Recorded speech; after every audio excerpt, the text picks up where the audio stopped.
और the second question जो हम पढ़ने जा रहे हैं गवर्नमेंट बजट का, वो है explain the objectives of government budget. और इस चैप्टर से सबसे अधिक सवाल इसी क्वेश्चन से बिलोंग करता है। देखिए मैं एक बात बताऊं, ऐसा डायरेक्ट क्वेश्चन कभी नहीं आएगा। जो ये ऑब्जेक्टिव्स आप देख रहे हैं ना, इसी को बेस बना के सवाल पूछा जाएगा। आई मीन ऐसे कि explain GDP growth objective of government budget. और कई बार पिछले 15 साल का क्वेश्चन पेपर आप पलट कर देख लीजिए, डायरेक्ट और इनडायरेक्ट मैनर में आपको सबसे अधिक टाइम पे इस चैप्टर से जो प्रश्न आया होगा वो यही आया होगा कि ऑब्जेक्टिव बेस से पिक करा किसी क्वेश्चन को और उसको बताए कि भाई बताइए कैसे। तो सबसे पहले तो आप समझते हैं कि गवर्नमेंट बजट का ऑब्जेक्टिव होता क्या है। देखिए यार, गवर्नमेंट बजट का ऑब्जेक्टिव कभी नेगेटिव थोड़ी हो सकता है।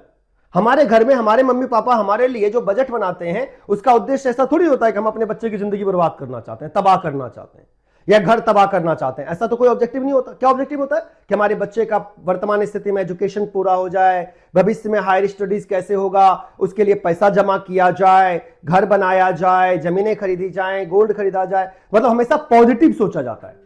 एग्जैक्टली जब सरकारें बजट बनाती हैं देश का, तो सरकार का भी सारा का सारा ऑब्जेक्टिव पॉजिटिव होता है। ये मैंने ऐसा पता है एग्जांपल क्यों दिया कि कल को आप एग्जाम में बैठे और ये सवाल आ जाए और आप भूल जाए, तो आपको ये याद जरूर रहे कि सर ने बताया था कि गवर्नमेंट बजट का ऑब्जेक्टिव हमेशा पॉजिटिव आता है। तो जो भी पॉजिटिव आपके दिमाग में आए वो लिख दीजिए कि भाई ये ऑब्जेक्टिव, अगर आप भूल जाए मेजर पॉइंट्स तो। अदरवाइज पॉजिटिव क्या हो सकता है देश के लिए कि गवर्नमेंट ये चाहेगी कि देश का जीडीपी ग्रोथ हो जाए। गवर्नमेंट क्या चाहेगी? देश का जीडीपी ग्रोथ हो जाए। गवर्नमेंट चाहे देश में इकोनॉमिकल स्टेबिलिटी बनी रहे, हाई तौबा ना मच जाए, inflation deflation kind of economical stability बनी रहे। गवर्नमेंट क्या चाहेगी कि redistribution of income and wealth है, जो लोग बहुत अमीर हैं, जो लोग बहुत गरीब हैं, उनके बीच की दूरियां कम करी जाए बाय द इकोनॉमिकल एक्शंस। तो redistribution of income and wealth हो। गवर्नमेंट क्या चाहेगी? रीअलोकेशन ऑफ रिसोर्सेज की प्रक्रिया अपनाई जाए।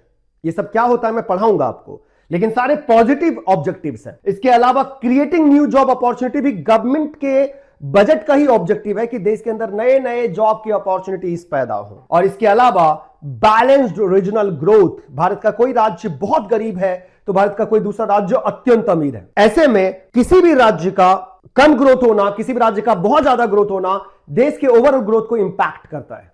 ऐसे में गवर्नमेंट के बजट का यह ऑब्जेक्टिव होता है कि सभी राज्यों का बराबर ग्रोथ हो, और अगर किसी का कम हुआ है तो उसको पे ज्यादा फोकस करके उसको भी मेन स्ट्रीम में लाया जाए। Overall, whenever you are going to be talk about the objectives of government budget, it would have always positive objective, and positive objective can be anything. मैंने यहाँ पे 6 पॉइंट्स इसलिए लिखे हैं क्योंकि 6 पॉइंट्स में से ही अभी तक एग्जाम में क्वेश्चंस बने हैं। इसके अलावा जितने भी पॉजिटिव ऑब्जेक्टिव आपको दिखाई दे रहे हैं, सोच रहे हैं आप, वो सब गवर्नमेंट बजट के ऑब्जेक्टिव हो सकते हैं।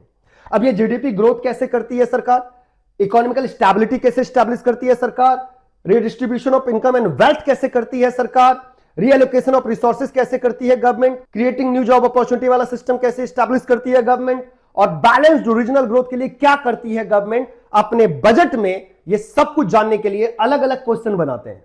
जैसे explain GDP growth objective of government budget, explain economical stability objective of government budget, explain redistribution of income and wealth objective of government budget, explain reallocation of resources objective of government budget, explain creating new job opportunity objective of government budget, and explain balanced regional growth objective of government budget।